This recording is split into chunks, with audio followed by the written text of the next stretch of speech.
This setup includes a lot of different pad modes, knob modes, and banks. So to help keep things straight, there's an on-screen display that comes up right over top of your system tray that shows you what mode or bank you're in. All right, there's also an on-screen map of controls that you can bring up that shows you what the controls do in the various banks or modes. All right, now both of those are semi-transparent windows, and for some reason my screen recorder doesn't record transparent windows, so I'm not going to be able to show those in the video. The top 7 buttons up here are used for going through the different modes. The first 2 buttons are for the pad modes, the next 4 are for the knob modes, the 7th button is for switching between banks, and the last button is your shift button. With the transport controls, you have play, stop, and record. The rewind and fast forward buttons are used for track up and down. And these all have shifted functions. You have undo, launch special, and then metronome, overdub, and loop. All right, the faders always control volume. They start by controlling the tracks 1 through 8. You could switch to 9 through 16, and also the returns.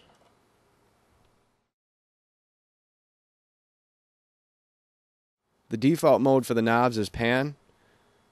All right, and these are bankable just like the faders were. And right now I have coarse control. To get fine control, just hold down the shift button, and that'll give you fine control. All right, the next mode is sends, and in this mode the knobs control the first 8 sends on a track, and you can select which track you want to control just with the track up and down buttons.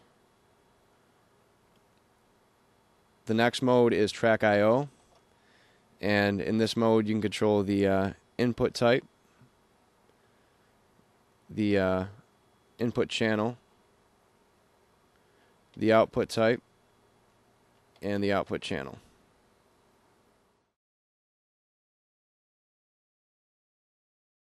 The next mode is master mode, and here you have scene selection, cue volume. This is master pan and master level, which I can't show you right now. Then you have tempo control, global groove, global quantize, and the speed dial, which I'll show you real quick. You can just move your mouse cursor over control and take control over it with the speed dial.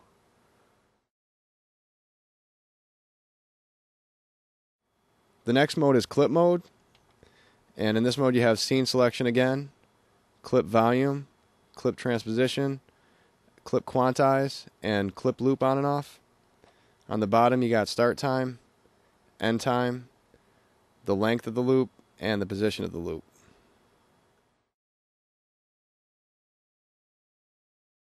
The next mode is IM mode, and in this mode you have 8 knobs to control the selected device, and you can move between devices by holding shift and using knob 2.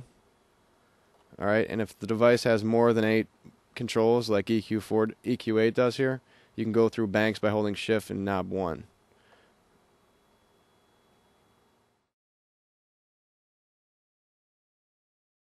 The default pad mode is the main mode, and that's set up basically identical to how nativeKONTROL is set up, so check out that video to see how the layout works.